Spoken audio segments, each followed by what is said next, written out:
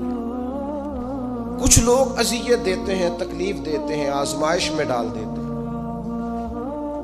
کسی کے گھر مہمان چلے گئے، آپ کو چند لمحوں کے لیے جانا ہے، تو آپ وہاں جا کر ایک بڑے زبردست قسم کے انجینئر کیوں بن گئے ہیں؟ یہ دیوار پہ کیا کام کرایا ہے، یہ کس سے کرایا ہے، یہ اگر آپ کو میں ایک بندہ بتاؤں، اگر فلاں سے آپ کام، بھئی آپ کو تو بطور مہمان بلایا گیا ہے، آپ کو کس نے کہا ہے کہ آپ انجینئر کے طور پہ دعوت دی ہے؟ آپ آئے ہیں، تشریف رکھیے، اور جتنی دیر آپ کو کہا جاتا ہے آپ بیٹھیے، اور پھر اس پر تبصرہ ہے، یہ فرنیچر کہاں سے لیا ہے، یہ قالین کہاں سے آیا ہے، اتنے سوال جواب۔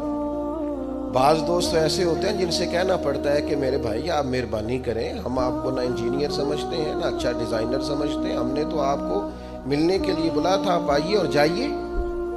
اور اتنے زیادہ تو مطلب وقت ہی نہیں ہے انسان کے پاس کہ وہ جائے اور اتنے زیادہ تبصرے کرے اور جا کے کسی کو تکلیف دے۔ پھر تفتیش کرنا، پوچھنا، اعلیٰ حضرت بریلوی رحمۃ اللہ علیہ کا حرام ہے یہ تفتیش کرنا کہ کسی کی کمائی حلال ہے کہ حرام ہے۔ آپ کیوں تفتیش کرتے ہیں؟ کس نے اجازت دی آپ کو جاسوسی کریں؟ آپ تکلیف دے رہے ہیں سامنے والے کو۔ کیا کرتے ہیں، کیا کماتے ہیں، کہاں سے؟ میرا رب ہے جس نے سب کے پردے رکھے ہوئے۔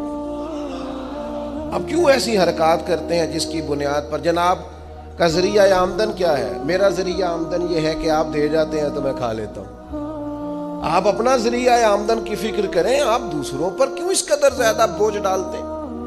اور پھر کھانا سامنے رکھا جاتا ہے، یہ میں نہیں کھاتا، تو آپ کو جو کھانا تھا گھر سے لے آتے، کیا ہی اچھا ہوتا۔ یہ میں ایک زمانہ ہو گیا جی میں نے یہ نہیں کبھی کھایا، تو کیا کھاتے ہیں آپ؟ مجھے سالوں بیت گئے ہیں سفر کرتے ہوئے، اور میرے ساتھ پوری جماعت نے سفر کیا، ہفتوں میں گھر سے باہر رہا ہوں، کوئی ایک شخص نہیں، ایسا تو نہیں کہ ساری چیزیں طبیعت کو پسند ہوتی ہیں، لیکن کوئی ایک شخص نہیں بتا سکتا کہ کبھی میں نے کہا ہو یہ مجھے پسند نہیں، میں نے نہیں کھانا لے جایا، یہ میری طبیعت نہیں۔ کیوں؟ میں ایک دفعہ اپنے حضرت صاحب کے ساتھ تھا، ایک جگہ پہ کھانا آیا، تو میں نے گھر والوں سے کہا نمک دیجئے گا ذرا، تو سب فرمانے لگے بیٹا آپ نے وہ حدیث نہیں پڑھی کہ حضور نے فرمایا کھانا پسند نہ ہو تو چھوڑ دو لیکن عیب نہ نکالو۔ فرمایا کس موسم کے اندر انہوں نے کھانا پکایا ہے اور تم نے انہیں یہ کہہ دیا تمہیں نمک ہی نہیں ڈالنا آتا؟ فرمایا ان کے گھر کا ذائقہ ہے، وہ کم کھاتے ہو، تم تھوڑا زیادہ کھاتے ہوگے نمک، بعض لوگ ذرا کم کھاتے ہیں، بات تم نے یہ کس طرح کی حرکت کی ہے؟ وہ بیچارے جا کے پہلے وہ ڈانٹے گا کہ تم نے نمک ہی نہیں صحیح ڈالا، وہ نمک مانگ رہے ہیں، کیا ضرورت تھی؟ تھوڑا سا وہ حضرت سلمان فارسی رضی اللہ تعالیٰ عنہ کے گھر میں مہمان آ گئے، آپ نے کھانا رکھا تو وہ صاحب کہنے لگے کبھی پودینے کی چٹنی ہو جاتی نا، تو اب ان کے پاس پیسے نہیں تھے، ان کا لوٹا تھا ان کے پاس پیتل کا یا لوہے کا، لے جا کے گروی رکھا کسی کے ہاں جو وضو کے لیے رکھا ہوا تھا جناب سلمان فارسی، پھر وہ لوٹا گروی رکھ کے پیسے لائے، اس کا پودینہ خریدا اور لا کے مہمان کو دیا، تو مہمان کہنے لگا جی اللہ کا شکر ہے ہم قناعت پسند ہیں، جو مل جائے کھا لیتے ہیں۔ یعنی ایک تو یہ کہ پہلے فرمائش کر دی، پھر اس کے بعد نیک بننے کا ڈھونگ بھی رچایا۔ بھی کچھ لوگوں کا طریقہ ہوتا ہے، وہ سارا کچھ کرنے کے بعد نا، یعنی 2.25 گھنٹے غیبتیں کرنے کے بعد کہتے چلو سانوں کی لگے، بھئی آپ 15 منٹ ہی رہ گئے تھے، 2 گھنٹے پورے ہونے لگے تھے، ساری تو کر لی آپ نے، اب پیچھے بچا کیا ہے؟ تو وہ کہنے لگے جی میں قناعت پسند ہوں، جو مل جائے کھا لیتا ہوں۔ تو حضرت سلمان فارسی ناراض ہوئے، جلال میں آ فرمانے لگے اگر تم قناعت پسند ہوتے تو میرا وضو کا لوٹا آج گروی نہ پڑا ہوتا، تم قناعت پسند ہو، اوپر سے جھوٹ بولتے ہو۔ لیکن تکلیف دینا، اذیت پہنچانا، ذہنی طور پر کسی کو ٹارچر کرنا، میری اب کبھی طبیعت خراب ہو جاتی ہے نا جی، تو چونکہ محبت کرنے والوں کی لسٹ لمبی ہے، طبیعت خراب ہو جاتی ہے تو میں بتاتا نہیں، کتنے دن خبر نہیں ہوتی، میری خواہش ہوتی ہے۔ پچھلے دنوں بھی ایک پورا دن ہاسپٹل میں گزارنا پڑا، میں نے بتایا نہیں، افواہ تھی کہ میری طبیعت خراب ہے، لوگوں نے پوچھ کر بیمار کر دیا، نئے سرے سے بتانا پڑتا ہے ہویا کی سی۔ اور پھر کچھ تو اتنے خاص محبت کرنے والے ہوتے ہیں کہ انہیں پوری ڈیٹیل چاہیے ہوتی ہے پس منظر سمیت. آپ حضور علیہ الصلوۃ والسلام نے فرمایا بہترین عیادت وہ ہے جو جلدی ہو. تھوڑی دیر کے لیے مریض کے پاس جائیں، یہ بہقی میں حدیث موجود ہے. بہترین عیادت، بہترین تیمارداری وہ ہے جو جلدی ہو. فٹافٹ آپ آئیں، تھوڑی دیر بیٹھیں اور چلے جائیں. اتنی تفصیلات، پھر 7 نسخہ جات، پھر یا کچھ لوگ تو ایسے ہوتے ہیں جو اتنا ڈرا جاتے ہیں بیمار آدمی کو کہ وہ جلدی فوت ہونے والا ہو جاتا ہے. اس کہتے ہیں فلانے کو بھی یہ مرض تھا بیچارہ، 4 بچے ہیں، فوت ہو گیا. آپ کو تو کہا تھا تسلی دیتے، مریض سے دعا کراتے، پھر ضد کریں گے، اصرار کریں گے، یہ کھا لیں، کھائیں گے تو اٹھیں گے، تھوڑا سا تو لیں. اللہ کے بندے، نبی کریم علیہ السلام نے فرمایا بیمار سے ضد نہ کرو، اسے اللہ کھلا پلا دیا کرتا ہے. تم ضد کر رہے ہو، اصرار کر رہے ہو، تکلیف دے رہے ہو، اذیت پہنچائی جاتی ہے. بڑے درویش آدمی تھے حضرت سری سختی، کبھی کسی سے سخت جملہ نہیں کہا. آپ بیمار تھے، ایک صاحب تیمارداری کرنے آ گئے. آپ کا خیال تھا کہ وہ ہو گئی تیمارداری، وہ جائیں. کئی لوگ ان کے بعد آئے چلے گئے، لیکن بیٹھے ہوئے جا ہی نہیں رہے. تو حضرت سری سختی رحمۃ اللہ تعالی علیہ، اب بعض دفعہ مروت ایسی ہوتی ہے کہ بندہ اپنی زبان سے معزز آدمی کہہ نہیں پاتا، لیکن وہ چونکہ تکلیف میں تھے، سردی کا موسم تھا تو دروازہ کھلا رہ گیا. تو وہ صاحب کہنے لگے حضور دروازہ بند کر دوں، ٹھنڈ آ رہی ہے. تو فرمانے لگے کر دیجئے، لیکن اگر کبھی باہر سے کر دینا تو ذرا زیادہ بہتر ہو جائے. معنی یہ تھا کہ آپ تشریف لے جائیں، چلے جائیں نہیں کہتے بزرگ. آپ کچھ لوگ ایسے ہوتے ہیں انہیں رخصت بھی ذرا اعزاز کے ساتھ کرنا پڑتا ہے. آپ تشریف لے جائیں اور دروازہ باہر سے بند کر دیں تاکہ ہوا بھی نہ آئے اور آپ جیسا کوئی پکا مہمان دوبارہ بھی نہ آئے. تشریف لے جائیں، تکلیف نہیں دیں، اذیت نہ دیں کسی شخص کو کسی بھی طرح سے پریشان. ایک ہمارے ہاں اور بڑا مسئلہ ہے. میں تو مذاق کر رہا تھا. مذاق کیا ہوتا ہے؟ مذاق تو جاہلوں کا کام ہے. یہ موسیٰ علیہ السلام کی قوم نے کہا کہ ایک شخص کا انتقال ہو گیا ہے تو ہمیں بتایا جائے کس نے قتل کیا ہے. تو جناب موسیٰ علیہ السلام نے فرمایا گائے ذبح کرو. تو ان لوگوں نے کہا آپ ہم سے مذاق کرتے ہیں، اتتخذونہ ہزوا، آپ ہم سے مذاق کرتے ہیں؟ تو فرمایا اعوذ باللہ ان اکون من الجاہلین، میں اللہ کی پناہ چاہتا ہوں کہ میں جاہلوں میں سے ہوں. مذاق کرنے کو جناب موسیٰ نے، قرآن مجید کا پہلا پارہ کہتا ہے جاہلوں کا کام کہا ہے. مذاق ٹھیک ہے، دل لگی ٹھیک ہے، یعنی آپ خوش طبی کریں. مذاق تو کسی کے عیب کا ہوتا ہے، تیری آنکھ کس طرح کی ہے، تیری ناک چپٹی ہے، یہ مذاق ہوتا ہے. کسی کے رنگ کو لے کر، کسی کے قد کو لے کر، کسی کی توتلی زبان کو لے کر، یہ جاہلوں کی علامت. آپ دل لگی کریں، حضور بھی دل لگی فرماتے، مسکراتے دل لگی کریں، اس میں کسی کو تکلیف نہیں ہوتی، کسی کا عیب نہیں اچھلتا. کوئی بات ایسی خوشی کی آپ اس پہ خوش ہو جائیں. لیکن آپ یہ جو رویے ہمارے ہاں پائے جاتے ہیں یہ مذاق ہے، اور مذاق شریعت میں جاہلوں کی علامت ہے. حضور فرماتے ہیں قیامت والے دن وہ لوگ جو لوگوں کا مذاق اڑاتے تھے، تکلیف دیتے تھے، قیامت والے دن ان کے ساتھ یہ معاملہ ہوگا کہ جنت کا دروازہ ان کے لیے کھولا جائے گا، پھر بند کر دیا جائے گا، پھر کھولا جائے گا، پھر بند کر دیا جائے گا، پھر کھولا جائے گا اور پھر دوبارہ. وہ کہیں گے یہ کیا ہو رہا ہے؟ تو انہیں کہا جائے گا تمہارے اس مذاق کی تمہیں سزا دی جا رہی ہے جو دنیا میں تم اللہ کے بندوں کے ساتھ کرتے تھے. تکلیف دیتے ہیں لوگ، لیکن ہمارے ہاں تکلیف دینے والے ایک منٹ کا بھی وقفہ کرنے کو تیار نہیں ہوتے. اللہ کے پیارے رسول صلی اللہ تعالی علیہ وسلم نے 3 لوگوں کے بارے میں ارشاد فرمائی یہ جنت میں نہیں جائیں گے. نسائی شریف میں یہ حدیث موجود ہے. یا رسول اللہ صلی اللہ تعالی علیہ وسلم کون کون لوگ؟ ایک فرمایا جو شراب کا عادی ہو، دوسرا فرمایا جو والدین کا نافرمان ہو، اور تیسرا حضور فرماتے ہیں جو احسان جتلانے والا ہو. جنت میں نہیں جائیں گے. نیکی کی ہے اب تو بھول جا، اور نیکی کی ہے تو اسے محض اپنے رب کی رضا کے حصول کا ذریعہ سمجھ. تو احسان جتلا رہا ہے، یہاں تک کہ والدین کے ساتھ، بہن بھائیوں کے ساتھ، دوست احباب کے ساتھ، قریبیوں کے ساتھ نیکی کر کے بھی لوگ احسان جتلاتے ہیں، ضائع ہو جاتی ہے نیکی۔ یعنی عجیب بات ہے نا، حضور فرماتے ہیں احسان جتلانے والا جنت میں نہیں جائے گا، یعنی نیکی کر کے دوزخ خرید لی، احسان کر کے، خرچ کر کے اپنے لیے جہنم کٹھی کر لی۔ کیوں؟ احسان جتلایا، اس نے بتلایا ہے۔ یوں تو ہر ایک کو شیطان سے ڈر لگتا ہے، اور مجھ کو اس دور کے انسان سے ڈر لگتا ہے، اور جس کی ہر بات میں پوشیدہ ہو نشتر کی چبھن۔ شاعر کا تخیل دیکھیے، نشتر کی چبھن، جس کی ہر بات میں پوشیدہ ہو نشتر کی چبھن، ایسے ہر صاحب احسان سے ڈر لگتا ہے۔ اس طرح کے احسان کرنے والوں سے خوف آتا ہے کہ اللہ بچا ان سے۔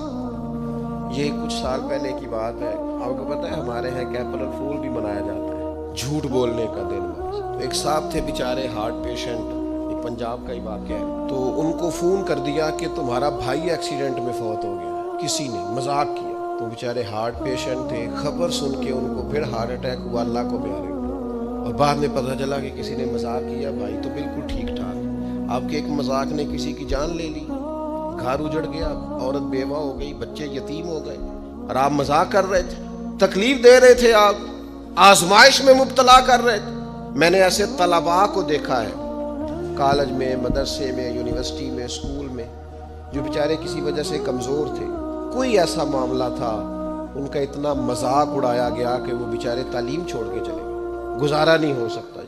ہر آدمی مذاق اڑا رہا، اور بعض لوگوں کی غربت کا مذاق اڑایا جاتا ہے، ان کو کھاتا ہوا دیکھ کے مذاق کرنا، ان کا لباس دیکھ کے مذاق کرنا، ان کی سادہ پرانی اور دیسی گفتگو سن کے مذاق اڑانا۔ نتیجہ یہ نکلتا ہے کہ مایوس ہو جاتے ہیں لوگ، پریشان ہو جاتے ہیں۔ ایسا نہیں کریں، یہ تکلیف نہ دیں کسی مسلمان، اذیت میں مبتلا نہ کریں، ذہنی طور پر ٹارچر نہ کریں، آپ کوئی ایسا کام نہ کریں جس سے بار بار آزمائش ہو۔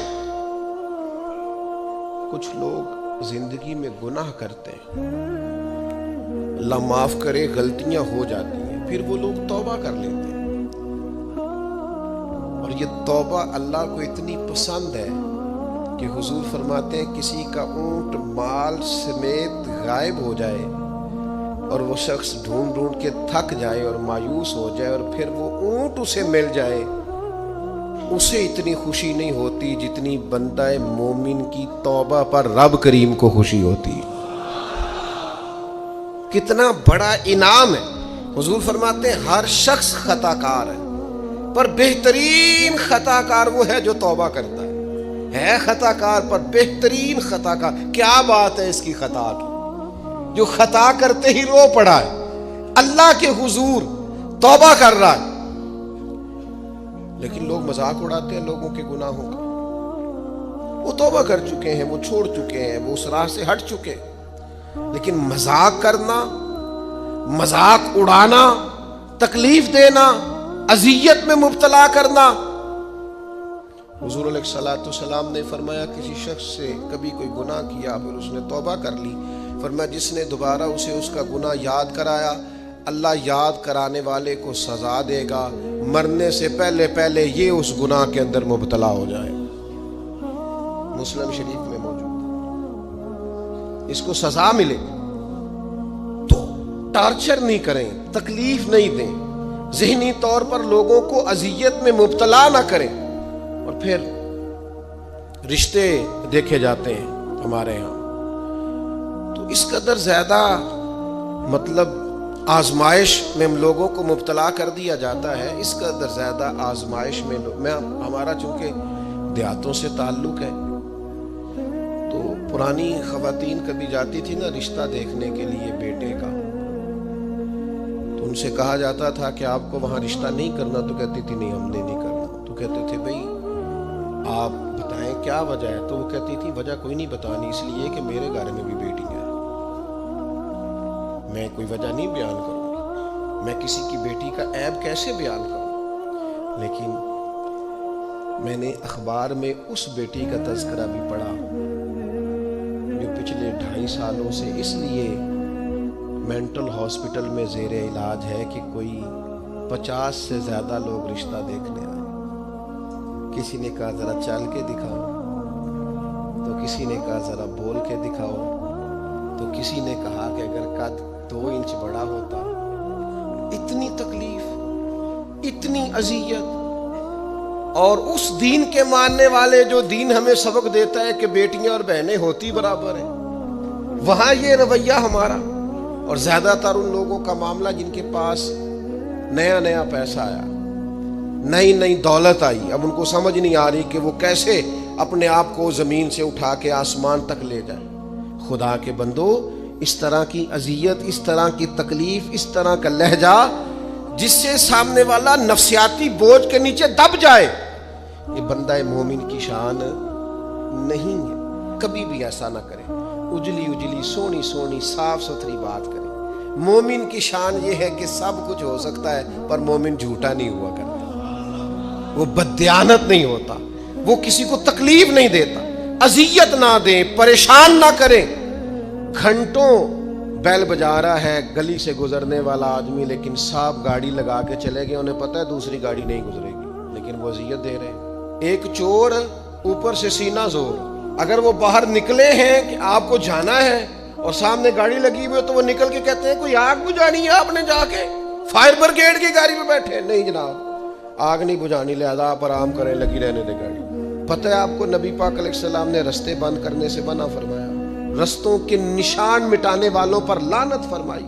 جہاں جہاں لکھا ہوتا ہے نا لاہور اتنے کلومیٹر دور ہے، وہاں اشتہار لگا جاتے ہیں لوگ. آپ کو پتہ ہے یہاں اشتہار لگانا منع ہے. رستوں کے نشان مٹانے والے کو ملعون کا ہے حضور. تکلیف دے رہے اللہ کے بندوں کو، آزمائش میں ڈال رکھا ہے. نبی کریم علیہ السلام کے پیارے غلام اور امت کے لیڈر سیدنا عمر فاروق رضی اللہ تعالیٰ مکہ مکرمہ تشریف لے گئے تو پتہ چلا ایک سردار نے روڑے رکھ کے اپنی گلی میں کچھ جگہ اونچی کر لی ہے، لوگوں کو گزرنے میں تکلیف ہوتی ہے. یہ حضرت عمر ہے. انہوں نے یہ نہیں کہا کہ مجھے عالمی مسئلہ بتاؤ، گلی محلے کا کیس میں سنوں، جاؤ بلدیہ والوں سے بات کرو. یہ نہیں فرمایا کہ جناب ایک سردار نے گلی میں پتھر رکھ لیے ہیں اپنی کسی سہولت کے لیے، لوگوں کو تکلیف ہوتی. جناب عمر درہ لے کے گئے، سردار کے دروازے پہ دستک دی، مکہ مکرمہ میں تھی حضرت عمر. وہ باہر آئے، فرمایا روڑے تم نے رکھے ہیں؟ جناب میں نے رکھے ہیں. فرمایا اٹھانے بھی تمہیں پڑیں گے، نکلو باہر. تم نے اللہ کے بندوں کا رستہ کیوں روک دیا؟ اٹھاؤ انہیں، لے کے چلو. یہاں تو عجیب حالت ہو گئی ہے. آپ کسی کو کہہ کے دیکھیں، اس نے ایک موٹر سائیکل گزارنی ہوتی ہے صرف، لیکن سارے آنے جانے والوں کا رستہ اس نے تھڑی بنا کے روک دیا ہے. اسے کیا لگے؟ اذیت نہ دیں، تکلیف میں مبتلا نہ کریں. اللہ کے بندوں کے لیے آسانی کریں. کوشش کریں ہمیشہ کہ اگر ہم کسی شخص کے ساتھ آسانی کر سکتے ہیں، سہولت دے سکتے ہیں تو اسے سہولت دیں. لیکن وہ ایسا عجیب معاملہ ہو گیا ہے آج کل کہ آپ کسی کو کسی ایسی معاملے میں سمجھانے کی کوشش کرتے ہیں تو وہ الٹا اس پر دلائل دیتا ہے. میں نے دیکھا ہے ذہنی تناؤ بڑھ رہا ہے، تفکرات میں انتشار ہے، لوگ پریشان ہیں، عجیب و غریب سا الجھاؤ ہے. تھوڑی دیر کی لڑائی کے لیے، تھوڑی دیر جیتنے کے لیے لوگ ایسی ایسی بات کر دیتے ہیں جو رات کو سونے نہیں دیتی آدمی. دیکھو حضور علیہ السلام نے فرمایا پہلوان تو وہ ہے جو غصے کے وقت اپنے آپ کو کنٹرول کرے، اپنے آپ کو کنٹرول کر لے. غصہ چڑھا ہوا تو پہلوان ہے. کیوں ایسی باتیں اپنی زبان سے نکالتے ہیں جو دوسروں کے لیے تکلیف کا باعث ہوتی ہیں، جو اذیت ناک ہو جاتی ہیں، جن کو انسان پھر برداشت کرنے کی طاقت نہیں رکھتا. سیدہ عائشہ صدیقہ رضی اللہ تعالیٰ عنہا ارشاد فرماتی ہیں حضور کو جب بھی 2 باتوں میں اختیار دیا جاتا، اللہ کے رسول آسان بات کو اختیار فرمایا کر. حضور لوگوں کو تکلیف دینا پسند کبھی ایسا نہیں ہوا کہ کوئی مشکل حکم نبی کریم صلی اللہ تعالی علیہ وسلم نے دیا ہو. آسانیاں پیدا کریں لوگوں کی. کوشش کریں ہمارا وجود کسی کے لیے بوجھ نہ بنے، ہماری طبیعت کسی کے لیے تکلیف کا باعث نہ بنے. ہمارے لب و لہجے سے، ہمارے اٹھنے بیٹھنے سے کسی شخص کو کسی قسم کی کسی تکلیف کا سامنا نہ کرنا پڑے. بے ضرر زندگی خوبصورت زندگی ہوتی. بے ضرر، میں نے پہلے بھی کہا تھا پھر کہتا ہوں، کچھ داماد صاحب ایسے ہوتے ہیں کہ جو آ جائے نا گھر میں تو سسرال والوں کو مصیبت بنی ہوتی ہے. وہ کہتے ہیں چودھری صاحب آ گئے. بڑی تکلیف کا باعث ہوتا ہے وہ, اور وہ سارا کھانا پینا بھی کھاتا ہے, آرام بھی کرتا ہے, اور جاتی دفعہ اپنی بیوی سے کہتا ہے تیرے پیکے میری عزت نہیں کرتے. وہ اذیت دیتے ہیں, تکلیف دیتے ہیں. کچھ لوگ ایسے بے ضرر ہوتے ہیں, وہ کہیں چلے جائیں آ جائیں اسی کسی دے کچھ بھی نہ لگ دے نہ کوئی ساڈا درد, بے ضرر جہاں بیٹھے ہیں وہاں بیٹھ گئے. ایک دوست تھے بڑے پیار والے اور بڑے سیانے آدمی ہیں, لیکن سیانے بندوں کو بھی کئی دفعہ باتیں کرنے والے وہ دور لے جاتے ہیں. تو ان کی سسٹر ان لا کی شادی تھی, 3 کاریں تھیں, باقی 3 بہنوئی بٹھا دیے. انہوں نے اپنے داماد اس کو کہا ٹیوٹے میں بیٹھ جاؤ. یہ ٹیوٹے میں بیٹھے تھے تو ایک صاحب نے کیا, لو جی تے جوائی پائی بھی ٹیوٹے جی نے. وہ چھلانگ لگا کے نیچے آ گیا, اپنی بیوی کو لیا, کہنے لگا اسی جانا ہی نہیں, ساڈی عزت ہی نہیں کرنا. دسو ٹیوٹا سواری نہیں, تو انسان بیٹھتا نہیں. لیکن دیہاتی لوگ ہیں نا. اب وہ سارے گھر میں مصیبت بنی ہوئی ہے, اس کی بیوی رو رہی ہے, اس کی ماں رو رہی ہے. بڑی عجیب و غریب کیفیت. اس کے سسر صاحب نے مجھے فون کیا کہ یہ آپ کی بڑی بات مانتا ہے, ذرا فون کریں. تو میں نے اسے فون کیا, میں کہ تو صرف نہ 3 منٹ بھول جا, تینوں کسی کوئی گل کی تھی. سوچ بھلا تو نے یہ فساد کس لیے ڈالا ہوا ہے. عزت مانگ کے لی جاتی ہے, چھین کے لی جاتی ہے, احتجاج کر کے لی. یہ طریقہ عزت لینے کا جو تم نے اختیار کیا. تو 4-5 منٹ کے بعد سوچ کے کہنے لگا اوہو مجھ سے بڑی غلطی ہو گئی. تو مجھے چڑھا دیا کسی نے, میں چڑھ گیا. اس طرح کی تکلیفیں بہت سارے لوگ دیتے ہیں, ذہنی طور پر ٹارچر کرتے ہیں. اور یار تیرے ابا نے تیرے اوپر تو کبھی انویسٹ ہی نہیں کیا, سارے پیسے بڑے بھائی کو ڈاکٹر بنانے میں لگا دی. او جناب یہ پڑھا ہی نہیں, ابا جی کو کوئی اعتراض نہیں تھا اس پر خرچ کرنے پر, یہ پڑھنے کو تیار تھا ہی نہیں. تو ٹارچر کرتے ہیں لوگ, ذہنی طور پر تکلیف دیتے ہیں, اذیت میں مبتلا کرتے ہیں. امیر لوگوں سے بات کرنی ہے, تھوڑی سی ناراض تو نہیں ہو جائیں گے امیر بندے. ہم پتہ کیا کرتے ہیں, غریبوں کو بڑی اذیت دیتے ہیں ذہنی طور پر. خرچے امیر زیادہ کرتے ہیں, مہنگی شادیاں امیر کرتے ہیں, غریبوں کے لیے حالات خراب ہو جاتے ہیں. نبی رحمت صلی اللہ تعالی علیہ وآلہ وسلم نے نا ولیمے پر ضرور جانے کا کہا ہے, اور ولیمہ ضرور کرنے کا کہا ہے. اور حضور نے پتہ کیا فرمایا, فرمایا وہ بدترین ولیمہ ہے جس میں اسے بلایا جائے جو آنا نہیں چاہتا, اور اسے نہ بلایا جائے جو آنا چاہتا ہے. یعنی جو غریب آدمی, سادہ آدمی دعوت قبول کرے گا اسے دعوت نہیں دی جاتی. لیکن کسی بڑے آدمی کے پاس وقت لے کے کارڈ لے کے پہنچتا, جناب 10 منٹ کے لیے آ جائے, یہ بدترین. اور ایک اور حدیث میں فرمایا حضور نے کہ وہ بدترین دعوت ہے اس میں صرف امیروں کو بلایا جائے اور غریبوں کو. ہمارے ایک دوست ہیں میرج ہال والے, تو مجھے کہنے لگے کہ کھانا جب ہم دیتے ہیں نا ہال میں, تو اگر بارات کسی دیہات سے آنے والی ہو نا, گاؤں کے لوگ ہو, تو ہم کھانا تھوڑا زیادہ رکھتے ہیں. لیکن اگر شہر کے امیر لوگ ہو تو کھانا تھوڑا رکھتے ہیں, اس لیے کہ امیروں کی تو پرہیز ہی بہت زیادہ ہے, انہوں نے تو بڑے حساب کتاب سے کھانا ہے. غریب آدمی بیچارہ, اب غریب کو طلب ہوتی ہے, اسے روز گوشت نہیں ملتا, لیکن اس کے لیے ہم گنجائش دینے کو تیار نہیں ہیں. وہ بڑی خوبصورت مثال ہمارے استاد صاحب ہمیں سنایا کرتے تھے, کہتے تھے کہ غریب آدمی تھا, امیر دوست کی شادی میں چلا گیا, اور چلا اس طرح گیا کہ وہ نا ورکشاپ پہ کام کرتا تھا, تو وہیں سے فارغ ہوا تو اسی طرح کپڑے اس کے میلے کچیلے تھے, اس پہ گرد لگی ہوئی تھی. اب گھر جاتا تو دیر ہو جانی تھی, تو وہ بھاگ کے شادی میں چلا گیا. تو جو باہر کھڑا تھا نا آدمی, اسے اندر ہی نہیں داخل ہونے دیا. اس نے کہا جناب آپ کدھر آ گئے, یہ تو بڑے امیر رئیس اعظم کی شادی ہے. اس نے بڑی منت کی, بالآخر وہ رو پڑا, یار تیری مہربانی, میرا قریبی دوست ہے, مجھے تھا. اس نے کہا جناب آپ جا ہی نہیں سکتے, حالت تو دیکھیں اپنی. اب وہ دوڑا گیا, تیزی سے کپڑے بدل کے واپس آیا. شادی بالکل اینڈ پہ ہو چکی تھی. اب جب وہ سوٹ بوٹ اور وہ مایا شایا اور وہ جناب اس کا لباس بڑا حسین, تب اس کے لیے خود سے دروازہ کھولا گیا. وہ اندر گیا تو ساتھ رو رہا ہے, اور ساتھ وہ ڈونگا لے کے نا سالن والا برتن, تو اس میں کبھی اپنا کرتا ڈالتا ہے, کبھی اپنا بازو ڈالتا ہے کرتے کا. لوگوں نے کہا یہ کیا کر رہے ہو؟ کہنے لگا یہ میری تو دعوت نہیں ہے، تو کپڑوں کی دعوت ہے۔